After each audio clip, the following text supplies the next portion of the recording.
하나님 말씀 마태복음 9장 27절에서 38절까지 말씀 함께 나누겠습니다. 함께 봉독합니다. 예수께서 거기서 떠나 가실새 두 소경이 따라오며 소리질러 가로되 다윗의 자손이여 우리를 불쌍히 여기소서 하더니 예수께서 집에 들어가심에 소경들이 나아오거늘 예수께서 이르시되 내가 능히 이 일 할 줄을 믿느냐 대답하되 주여 그러하오이다 하니 이에 예수께서 저희 눈을 만지시며 가라사대 너희 믿음대로 되라 하신대 그 눈들이 밝아진지라. 예수께서 엄히 경계하시되 삼가 아무에게도 알게 하지 말라 하셨으나 저희가 나가서 예수의 소문을 그 온 땅에 전파하니라. 저희가 나갈 때에 귀신 들려 벙어리 된 자를 예수께 데려오니 귀신이 쫓겨가고 벙어리가 말하거늘 무리가 기이 여겨 가로되 이스라엘 가운데서 이런 일을 본 때가 없다 하되 바리새인들은 가로되 저가 귀신의 왕을 빙자하여 귀신을 쫓아낸다 하더라. 아멘. 이 말씀은 오늘 우리에게 주시는 하나님의 말씀입니다. 우리가 이 한 주간 새벽 생명의 삶 큐티 말씀을 같이 묵상하는 내용이 마태복음 9장의 내용이었어요. 이 마태복음 9장 안에는 예수님의 그 치유하시는 사건들이 4번이나 기록되어 있습니다. 4차례 주님이 죽은 자를 살리신 것까지 하면 더 많은 예수님의 치유와 회복의 역사가 있는데요. 이 한 주간 우리가 말씀을 묵상하면서 나타나는 그 특징이 예수님의 치유에 있음을 우리가 한번 보면서 그 이 치유 가운데 나타나시는 우리 예수님의 마음 또 이 치유의 사건들을 통해서 우리 가운데 말씀하시는 또 주님의 은혜가 무엇인지 함께 좀 생각해 보았으면 좋겠습니다. 월요일 아침에는 여러분이 집에서 각자 묵상을 하셨을 텐데 침상에 누워있는 중풍병자를 예수님께서 고치신 치유하시는 사건이 나와 있고요. 화요일에는 10여 년 동안 혈루증으로 고통받았던 여인, 이 여인을 생각하면서 참 많이 안타까웠어요. 이 여인의 심정을 조금 생각해 보면 정말 우리 예수님의 치유하심이 놀라운 은혜인 걸 알 수 있는데 이 여인이 치유받는 사건이 나와 있고요. 수요일에는 두 맹인이 고침받고 또 귀신 들려서 벙어리가 된 말 못하는 그 사람이 고침받은 사건들이 이렇게 기록되어 있습니다. 예수님께서 이 많은 일들을 하시는데 예수님은 하나님 나라의 말씀을 가르치시고 또 천국 복음도 전파하시지만 또 모든 각종 약한 자들, 병든 자들 치유하시는 사건을 참 많이 하셨어요. 복음서 안에 마태, 마가, 누가, 요한복음 이 복음서 안에 예수님의 많은 행적이 기록되어 있지만 사실 그 중에 많은 부분은 예수님의 치유하시는 사역이 기록되어 있는 것을 볼 수 있습니다. 우리는 이 말씀들을 이 한 주간 묵상하면서 성경에 기록되어졌던 이 놀라운 치유의 사건들이 오늘 우리의 삶에도 동일하게 일어나는 또 우리가 경험하는 그런 은혜의 역사들이 되기를 주의 이름으로 축원합니다. 하나님의 나라가 말에 있지 않고 오직 그 능력에 있다고 사도 바울이 얘기한 것처럼 하나님의 나라를 우리는 경험하고 그 하나님 나라를 살아가는 우리 순전한 교회 성도님 되시기를 주의 이름으로 축원합니다. 이러한 치유와 또는 회복과 기적의 역사가 우리 삶에 일어나는 그런 은혜가 있기를 축복합니다. 이 예수님의 치유 사건들에서 나타나는 특징들을 제가 곰곰이 이렇게 생각을 해봤는데요. 몇 가지 특징들이 있더라고요. 첫 번째 우리가 좀 확인할 수 있는 게 예수님께서 이 많은 병자를 치유하셨는데 예수님의 치유하신 사건들을 보면 예수님이 정말 인격적으로 우리를 치유하신다는 것을 알 수가 있어요. 이 각 사람을 치유하시는 방법과 내용들이 차이가 있다는 것이요. 예수님의 치유가 마치 기계적으로 법칙이 있고 그리고 뭐 이렇게 정해져 있는 룰이 있는 것이 아니라 한 사람 한 사람 그 사람의 필요에 따라서 주님은 인격적으로 각 사람을 만나 주시고 치유하고 계신 걸 볼 수가 있어요. 이 중풍병자를 치유하시는데도 우리 주님께서 이 사람에게 하시는 말씀이 소자야 또는 우리 개역 개정에는 작은 자야 안심하라 내 죄사함을 받았느니라 라고 말씀하세요. 소자야 안심하라 내 죄사함을 받았느니라. 이 사람이 작아서 작은 자라 그러신 것이 아니에요. 우리 주님은 이 사람의 아마 마음의 깊은 생각과 마음에 품은 것을 아시겠죠. 이 사람이 얼만큼 위축돼 있고 작아져 있고 그리고 얼만큼 마음이 가난해져 있는지를 우리 주님이 아시고 그를 헤아리면서 하시는 말씀인 것들을 우리가 이해할 수 있어요. 왜요? 안심하라라는 말씀 안에 알 수 있어요. 소자야 안심하라. 내 죄사함을 받았느니라 라고 말씀하시면서 이 사람을 치유하시고 걷게 하시는 걸 볼 수 있죠. 그 다음에 이 혈루증 여인을 치료하실 때는 우리 주님이 이렇게 말씀하십니다. 따라 안심하라. 내 믿음이 너를 구원하였느니라. 이 여인을 치유하실 때 주님이 따라 안심하라. 이 말이 이 여인에게 얼마나 위로가 됐겠어요. 얼마나 위로가 됐겠어요. 그리고 또 두 맹인을 치유하실 때는 이렇게 말씀하십니다. 그들의 눈을 만지시면서 이르시되 내 믿음대로 될지어다. 믿음대로 될지어다.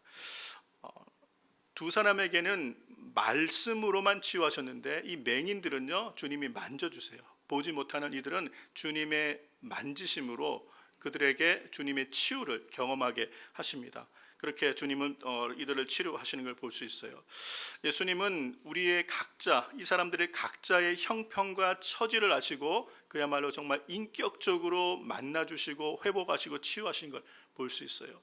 사랑하는 성도 여러분, 우리가 이 치유 기사들을 읽으면서 예수님은 능력이 많으셔서 이렇게 많은 사람들을 치유하시는구나, 이렇게 끝나서는 안 돼요. 이 치유 사건이 우리 삶에 경험되어진 나의 이야기가 되기를 주의 이름으로 축원합니다. 주님은 우리의 모든 형편과 처지를 능히 아시는 분이시죠. 우리의 연약함을 채울하시는 분이라고 말씀하셨어요. 그래서 오늘 우리가 무엇 때문에 힘들어하고 무엇 때문에 괴로워하고 무엇 때문에 우리가 정말 이렇게 하나님의 은혜를 구하고 있는지를 우리의 형편을 너무 잘 아신다는 거예요. 그 주님 앞에 우리가 정말 주님의 회복과 치유 역사를 오늘 우리 삶에도 경험하는, 그렇게 하나님 나라를 오늘도 우리가 살아가는 그런 은혜가 있게 되시기를 주의 이름으로 축원합니다. 우리 주님 앞에 나아가서 우리도 이 치유의 기적의 주인공들이 다 될 수 있기를 주의 이름으로 축복합니다. 예수님께서 이 치유 사건을 보면 인격적이신 예수님을 만날 수가 있는 거예요. 여러분, 이게 우리한테 얼마나 큰 은혜예요. 우리가 신뢰하는 주님은 인격적이신 분이시라는 것이에요. 그렇죠? 믿음의 주님, 우리를 온전케 해주시는 그 주님 앞에 나아가면 주께서 우리를 능히 치유하실 줄로 믿습니다. 우리가 오늘 이 여러 가지 치유 사건들 중에 또한 주목해야 될 게 뭐냐면, 이 치유의 주인공들이 되었던, 이 기적의 주인공들이 되었던 사람들을 우리가 좀 주목해 볼 필요가 있어요. 이분들 가운데는 공통점이 있더라고요. 다 치유받은 사람들, 예수님이 행하시는 기적의 당사자들, 이 주인공들이 되었던 사람에게는 공통점이 있는데, 첫 번째 공통점이 뭐냐면 믿음이라는 것이에요. 모든 치유의 역사, 모든 우리 주님이 행하신 기적의 역사에는 반드시 믿음이라는 것이 들어가 있어요. 믿음이라는 것. 보세요. 이 중풍병자를 고치시면서 우리 주님이 하시는 말씀이 그들의 믿음을 보시고, 이 중풍병자를 메고 왔던 4명의 친구들의 믿음을 보시는 거예요. 믿음을 보셨다라고 말씀하고 있고요. 혈루증 여인에게도 내 믿음이 구원하였다. 그 믿음을 얘기하고 계신 걸 볼 수 있고요. 두 맹인에게는 뭐라고 얘기했습니까? 너의 믿음대로 되라. 그러니까 이분들은 다 한결같이 믿음을 갖고 있는 분들이에요. 그러니까 여러분, 예수님의 치유와 기적의 역사가 주님은 믿음도 없는데 불쌍하다고 다 고쳐주시는 것이 아니라, 얼마든지 고쳐주실 수 있지만 믿음을 따라 우리 주님은 역사하시고 치유하시고 회복하시고 능력을 베푸신다는 거예요. 오늘 우리에게 이 믿음이라는 게 얼마나 중요한지 몰라요. 오늘 우리 삶에 예수님의 회복과 또 치유하심과 하나님 나라의 능력을 경험하는 삶에는 반드시 믿음의 역사가 있어야 될 줄로 믿습니다. 믿음으로 주님 앞에 나아가면 우리 주님은 그 믿음대로 되게 하시는 은혜가 있게 되는 줄로 믿습니다. 이 믿음의 회복의 역사를 우리가 확인할 수 있고요. 두 번째, 이 기적의 주인공들이 되었던 분들의 공통점이 뭐냐면 한결같이 용기 있는 결단이 있었다는 거예요. 여러분, 믿음은 결단이 있는 걸 볼 수 있어요. 그냥 생각으로만 믿고 있는 것이 아니라 믿음의 결단이 있는 분들 가운데 우리 주님은 놀라운 치유와 회복의 역사를 보내주신 것을 볼 수 있어요. 이게 공통점이에요. 치유받은 모든 분들의 공통점인 걸 볼 수 있어요. 이 중풍병자가 치유받게 된 사건은요, 마가복음 2장에 보면 이 사건이 좀 더 자세히 기록되어 있는데, 이 중풍병자와 그를 사랑하는 네 친구가 침상채 4명이서 침상채 메고 예수님께 왔는데, 사람이 너무 많은 거예요. 사람이 너무 많아서 예수님께 갈 수 없으니까 이 사람들이 포기하지 않고 지붕 위에 올라가서, 그 당시 그 유대 가옥은 지붕이 이렇게 뜯어낼 수 있는, 마치 우리나라 초가집처럼 그렇게 되어 있었던 것 같아요. 그래서 지붕을 뜯어서 예수님 계신 곳 밑으로 그 침상을 내려보낸 거예요. 이게 보통 믿음이 아니죠. 보통 우리 같은 경우는 고침받고 예수님께 가면 고침받을 수 있대, 기적을 경험할 수 있대, 그리고 이렇게 나왔지만 사람이 너무 많으면 기다리기도 힘들고 줄 서야 되고 여러 가지 번거롭고 귀찮으면 기적도 좋지만 기다리다 죽겠다, 그리고 돌아갈 수도 있어요. 그런데 여러분, 하나님 나라의 은혜와 능력을 경험하는 믿음이라는 것은요, 믿음의 사건들은 반드시 결단이 있는 이 용기가 있는 것이요, 그 행동이 따라오게 돼 있는 것이요, 그냥 생각만 하고 머물고 끝나는 것이 아니라 결단이 있는 믿음의 행동을 통해서 그 믿음이 나타나게 돼 있는 것이요. 결국 지붕을 뚫고 침상채에 달여 내릴 때 예수님은 그 믿음을, 그 함께 왔던 그 친구들의 믿음을 보시고 이 중풍병자를 치유하고 있는 것을 볼 수가 있어요. 이 혈류증 여인도 마찬가지입니다. 이 혈류증 여인에 대한 이야기가 또 좀 더 자세히 기록되어 있는 부분을 읽어보면 이 여인이 12년 동안 많은 의사들을 찾아다녔다고 그랬어요. 그리고 또 있는 돈도 다 탕진하고, 그런데 치유받지 못한 거예요. 여러분, 12년 동안 피가 멈추지 않았다는 것은 우리가 그냥 상식적으로 생각해도 이 여인이 굉장히 약해져 있는 걸 알 수 있죠.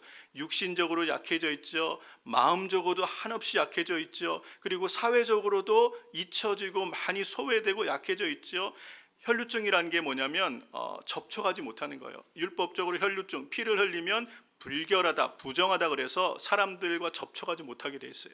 이 사람은 자연스럽게 12년 동안 사회적 거리를 유지할 수밖에 없는, 다른 사람과 대면할 수 없는 그런 환경 가운데 있었던 것이에요. 여러분, 이 여인이 얼마나 힘들었겠어요. 12년을 몸도 약해지고 몸도 쇠약해지는데 마음도 경제적으로도 모든 관계 속에서도 힘들어했던 이 여인이 예수님의 소문을 듣고 예수님께로 나아가서 그의 겉옷자락만 만져도 내가 치유함을, 구원을 받겠다는 믿음이 생긴 거예요. 여러분, 이 믿음이 생겼을 때, 이런 믿음이 왔을 때 생각만 하고 있어서는 안 된다는 것이에요. 내가 이번 주에 예배 드리면, 하나님 앞에 나아가 예배 드리면 뭔가 이 문제가 해결될 것 같다는 믿음이 왔을 때, 여러분, 생각만 있다가 머물면 아무것도 안 일어나는 것이에요. 이 여인이 힘든 몸을 이끌고 누구 도움을 받았겠습니까? 접촉할 수 없잖아요. 누구 도움도 받지 못하고 육신이 쇠할 대로 쇠해진 여인이 그 많은 사람들 사이를 뚫고 예수님의 옷자락을 만지려는 것을 한번 상상해 보세요. 제가 이 본문을 묵상하면서 이 여인을 곰곰이 상상해 봤어요. 어떤 마음으로, 어떠한 처지로, 어떠한 모습으로 예수님께 갔을까? 한 걸음 한 걸음 옮기는 게 얼만큼 힘들었겠어요. 그 많은 사람들이 사이에서 이리 치이고 저리 치이고 아마 넘어지기도 하고 쓰러지기도 했겠죠. 웬만하면 포기할 수도 있는 거예요. 꼭 이렇게까지 해야 되나? 이렇게까지 해서 치유받아야 되나?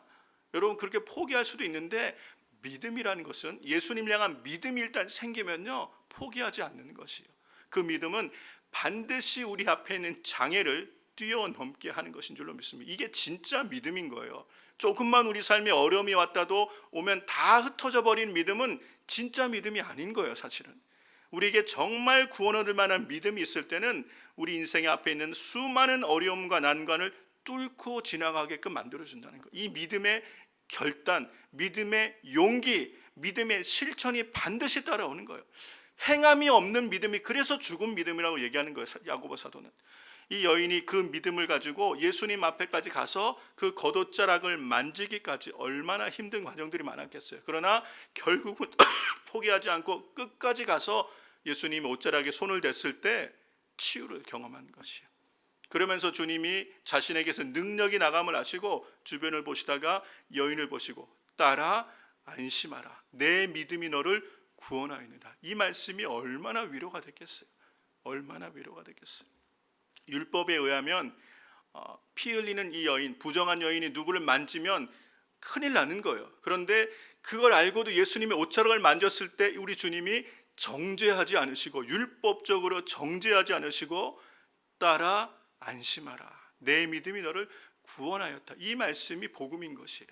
사랑하는 성도 여러분, 이 행동하는 결단 있는 믿음이 없으면 우리의 믿음은 사실 아무것도 우리를 바꾸지 못하고 아무것도 일어나지 않는 공허한 것이고 죽은 믿음인 경우가 참 많을 수 있다는 것이에요. 이렇게 중풍병자, 혈루병 앓는 여인, 이 행동 있는 결단 있는 믿음이 있었어요. 뿐만 아니라 이 두 맹인이 치유받을 때도 마찬가지예요. 이 맹인이 예수님에 관한 소문을 들었어요. 예수님이 지나가시는데 보이질 않는잖아요. 보질 못하잖아요, 예수님을. 그러니까 예수님께 나갈 수 없으니까 어떻게 하는 거예요? 예수님의 주목을 끌기 위해서 할 수 있는 것이 뭐예요? 이분들이 예수님의 어텐션을 받기 위해서 할 수 있는 게 뭐예요? 소리 지르는 거예요. 소리 지르는 거. 다윗의 자손 예수야, 우리를 불쌍히 여기소서, 이렇게 해도 안 했을 거예요. 그냥 목청이 떠나가라고 죽기 살기로 예수님께 부르짖었을 거예요. 한번 해보고 싶은데 제가 용기가 없어가지고, 다윗의 자손 예수야, 우리를 불쌍히 여기소서. 여러분 한번 해보세요. 다윗의 자손 예수야, 우리를 불쌍히 여기소서. 여러분, 이게 얼마나 힘들어요. 그러면 사람들은 어떻게 하겠어요? 주변에 있던 사람들이 야, 이 사람 대단하다, 길 비켜줘 이렇게 했을까요? 뭐라 그랬을까요? 조용히 해, 시끄러. 여러분, 그 당시에는요, 소경은요, 누구의 죄 때문에 이 사람이 소경되었는지, 죄 때문에 소경이 됐을 거라고 생각하는 생각들이 많아서 그 사람에 대해서 호의적이지가 않았을 거예요. 그러니까 소리를 지르는 사람에 대해서 조용히 해라, 막 쿠사리도 주고 욕도 하고, 막 보이지 않으니까 막 손으로 때리고 발로 차도 몰랐겠죠. 그렇게 많은 어려움들이 있었을 텐데 멈추지 않았어요. 포기하지 않았어요. 계속 소리치는 거예요. 다윗의 자손 예수여, 우리를 불쌍히 여기소서. 주님이 그 마음의 중심, 그 믿음을 보시고 그들에게 어텐션 하시는 거예요. 우리 주님이 우리가 오늘 이 본문처럼 내가 이 일 행할 것을 믿느냐, 내가 너를 능히 고칠 것을 믿느냐 물어보시죠. 그 믿음대로 우리 주님이 손을 얹으시고 만져주신 거예요. 그들을 위로하시고 만져주시고 치유하신 것을 보게 됩니다. 여러분, 이 치유받은 모든 사람들의 공통점, 믿음이 있고요, 믿음이 생각으로만 머무는 믿음이 아니라는 거예요. 그냥 그러면 좋겠다, 이렇게 되면 좋을 걸 생각만 하다 끝나는 믿음이 아니라는 것이에요. 삶에 많은 환경과 어려움이 있지만 뚫고 지나가서 그것을 반드시 주님 앞에 서게 되는 결단과 용기가 있는 이 믿음이 하나님 나라의 기적과 치유를 경험하는 능력 있는 믿음이 되는 줄로 믿습니다. 오늘 우리도 마찬가지란 얘기예요. 여러분, 오늘 우리 삶에, 내 삶의 자리에 우리 인생에 얼마나 어려운 일이 많습니까? 하나님의 도움이 필요한 일들이 얼마나 많아요.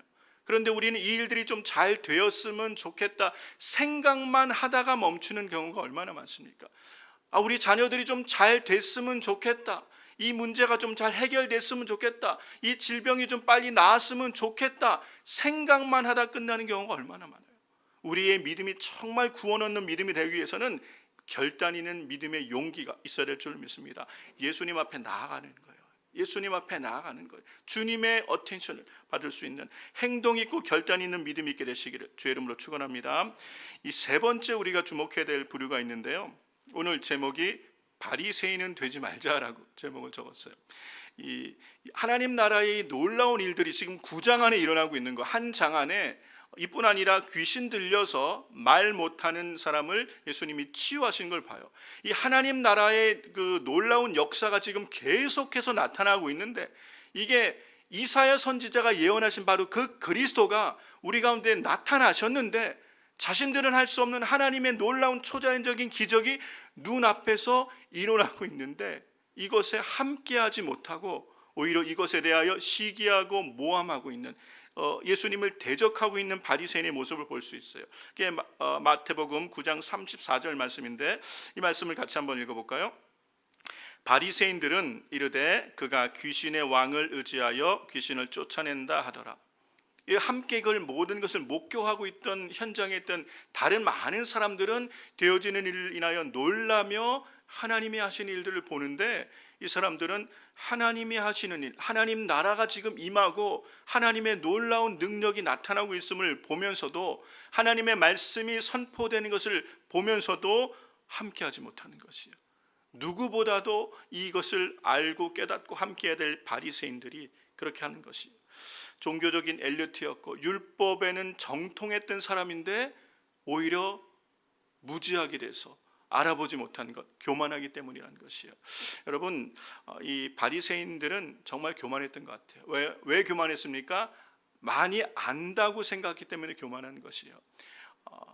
율법으로는 정통하고 종교적인 엘리트고 그리고 백성들의 칭찬과 존경을 받던 사람들인데 하나님 나라의 경건의 모양은 있는데 실제로 경건의 능력이 없었는데 예수님에게서 하나님 나라의 능력이 나타나니까 시기하고 질투하게 되는 것. 그래서 예수님을 모함하고 죽이게 되는 모습을 보게 돼요. 사랑하는 성도 여러분, 왜 이 바리새인들은 이렇게 됐을까 제가 좀 생각을 해봤어요. 왜 이렇게 됐지? 사실은 그 누구보다도 하나님 나라에 가까이 있어야 될 유대 이스라엘 공동체의 종교적 지도자들, 백성들의 존경을 받는 율법 선생이었던 이분들이 왜 이렇게 됐을까? 여러분, 이게 경건의 모양만 잘 갖추고 있다가 보면요, 실제로 경건의 능력을 부인하는 자가 될 수 있다는 것이에요. 여러분, 이것이 성경의 바리새인들이라고 우리는 잘못된 사람들이라고 그러지만 우리 안에, 저는 제 안에 이 바리새인과 같은 모습이 없지 않아 많다는 것을 경험하게 돼요. 누구보다도 바리새인이 되기 쉬운 게 우리의 모습이에요. 저는 모태신앙이잖아요. 모태신앙. 그리고 어려서부터 교회에서 목사가 돼야 되는 줄 알고, 저희 어머님이 제가 첫째 아들이거든요. 장남이니까 처음 거는 다 하나님 거라고 우리 어머니는 그렇게 믿으셨어요. 그래서 저를 하나님께 드리셔서 제 의사와 상관없이 목사가 돼야 되는 줄 알고, 어려서부터 목사가 돼야 되는 줄 알고 교회에서 살았어요. 그리고 신학교 가고 사역하고 대학교 4학년 때부터 전도사로 사역했으니까 30년 벌써 가까이 되는 거예요. 그러니까 성경에 관하여 익숙하고 교회 문화에 익숙하고 모태신앙이고 하나님을 아는 지식과 경험들이 많이 있어요. 그런데 이것이 정말 머리에만 있고 가슴으로 내려오고 가슴으로 예수님이 경험되지 않으면 얼마든지 우리는 이 경험과 지식으로 연약한 사람들을 돕는 것이 아니라 판단하며 정죄하는 위치에 설 수 있다는 거예요. 그것도 모릅니까? 이거 저거 다 해봤어. 저거 다 해봤던 거야. 목사님 왜 또 저런 거 하실까? 저거 다 해봤던 거. 저거 내가 다 해봤고 다 아는 거야. 우리는 얼마든지 판단할 수 있다는 것이에요. 왜? 긍휼이 빠져버리면요, 지금 그게 필요한, 저분에게 이게 필요한데 나는 저거 다 해봤다. 이거 하나 많아요. 여러분, 이렇게 돼서는 안 된다는 거예요. 우리 마음이 화석화돼서는 안 돼요. 바리새인처럼 돼서는 안 된다는 것이에요. 긍휼을 잃어버리기 때문에 그래요. 사랑을 잃어버리기 때문에 그래요. 누구인가는 나에게는 아주 익숙하고 우습게 보이는 거지만 어떤 사람에게는 그것이 그를 살릴 수가 있는 일도 될 수 있거든요. 여러분, 우리는 이 마음을 잘 지킬 수 있기를 주의 이름으로 축원합니다. 이 바리새인들에게는 이 사랑이 정말 없었던 것 같아요. 그러니까 지식은 있는데 사랑이 없었어요. 사도 바울이 얘기하는 것처럼 지식은 교만하게 하나 사랑은 덕을 세운다. 이 고린도 교회에 하신 얘기예요. 지식은 많은데 이 많은 지식으로 판단만 하는 거예요. 사랑은 덕을 세우는데 지식은 있지만 사랑이 없으면 이렇게 되기 쉬운 거예요. 여러분, 오늘 우리도 똑같습니다. 우리가 하나님을 아는 지식과 또 경험과 또 많은 체험들이 있습니까? 그런데 이게 지식만으로 머물면은 우리도 판단할 수가 있다는 거예요. 사랑으로 덕을 세울 수 있는 우리 순종한 교회 성도님들 되시길 바랍니다. 왜 이 바리새인들이 이렇게 예수님을 대적했나? 지식만 있고 사랑이 없기 때문에, 긍휼의 마음이 없기, 예수님의 마음이 없기 때문에 그런 것이고요. 또 한 가지는 성령이 없어요. 성령님을 의지하지 않아요. 경건의 모양은 있어요. 경건의 모양은 잘 갖춰져 있어요. 누가 봐도 존경할 만해요. 그런데 경건의 능력은 부인하는 것이에요. 왜요? 성령이 없으니까. 이게 어떻게 이해할 수 있냐면요, 말씀을 강조합니다. 우리 교회도 말씀을 강조하죠. 말씀만 강조하고 성령이 없으면 이렇게 되는 거예요. 여러분, 말씀이 능력이죠. 그 말씀이 좋죠. 하나님의 말씀을 많이 강조하는데 그 말씀은 중요하게 여기는데 말씀이 능력으로 나타나는 것은 누가 하시는 거예요? 성령님이 하시는 거거든요. 말씀이 중요하다는 것도 알아요. 말씀을 존귀하게 여기고 최고로 가치로 여기는 것도 알아요. 그런데 그 말씀이 내 삶에 그대로 성취되게 하시는 성령님을 신뢰하지 않는 것이에요. 그러니까 경건의 모양도 있고 말씀을 중요하게도 여기지만 실제로 그것이 내 삶을 변화시키는 능력으로까지 나타나게 하시는 성령님을 인정하지 않는 거예요. 그러면 바리새인이 되기 쉽다는 것이에요. 말씀이 나쁜 게 아니에요. 말씀이 얼마나 좋아요. 그런데 이 좋은 말씀을 말씀하다가 오히려 말씀만 생각하는데 말씀이 능력되게 하시는 성령님을 무시하면 우리는 얼마든지 우리 삶이 이 많이 아는 하나님의 말씀의 지식으로 사람을 살리는 게 아니라 사람을 판단하고 정죄하는 일에 잘못하면 우리가 쓰임받을 수 있다는 것이에요. 오늘 우리에게 필요한 게 정말 필요한 것, 이 바리새인 같이 되지 말아야 돼요. 하나님 나라의 일들이 지금 예수님을 통하여 많이 일어나고 있잖아요. 그곳에 많은 사람들이 그 일의 주인공이 되기도 하고 그것을 목격하면서 믿음이 자라기도 하는데 바리새인은 그 하나님 나라를 보면서도 함께하지 못하는 것, 두 가지 이유 때문에 그래요. 지식은 있으나 사랑이 없는 것, 말씀은 강조하지만 성령을 의지하지 않는 것. 사랑하는 성도 여러분, 말씀을 마무리하겠습니다. 오늘 우리 삶에서 하나님 나라가 경험되는 그런 은혜가 있게 되시길 주의 이름으로 축원합니다. 이 치유를 경험했던 사람처럼 오늘 우리 가운데는 이 믿음이 있어야 돼요. 그리고 이 믿음이 생각으로만 머문 믿음이 아니라 정말 우리 삶의 결단과 어떠한 대가를 지불하더라도 내 삶에 많은 장애물이 있더라도 반드시 그것을 지나서 예수님 앞에 서리라 라는 분명한 믿음의 결단과 행동이 있을 때, 그리고 이 모든 것을 가능하게 하시는 성령님을 우리가 의지할 때 말씀과 성령 안에서 이 세대를 넉넉히 이기게 하시는 하나님의 은혜가 우리와 함께 하실 줄로 믿습니다. 여러분, 하나님의 나라가 말에만 있지 않고 반드시 능력 가운데 나타난다는 것을 믿으시고 오늘 우리의 심령에, 내 삶에, 여러분의 가정에, 여러분의 일터에, 그리고 우리의 몸된 교회에 하나님 나라를 위해서 구하는 일들이 구체적으로 결실하며 열매로 나타나요 하나님께 영광 돌려지는 그 일에 쓰임받는 믿음의 주역들이 다 될 수 있기를 소망하시고 기도하시고 약속을 붙들고 그런 믿음의 삶으로 우리가 나아갈 수 있기를 주의 이름으로 축원합니다.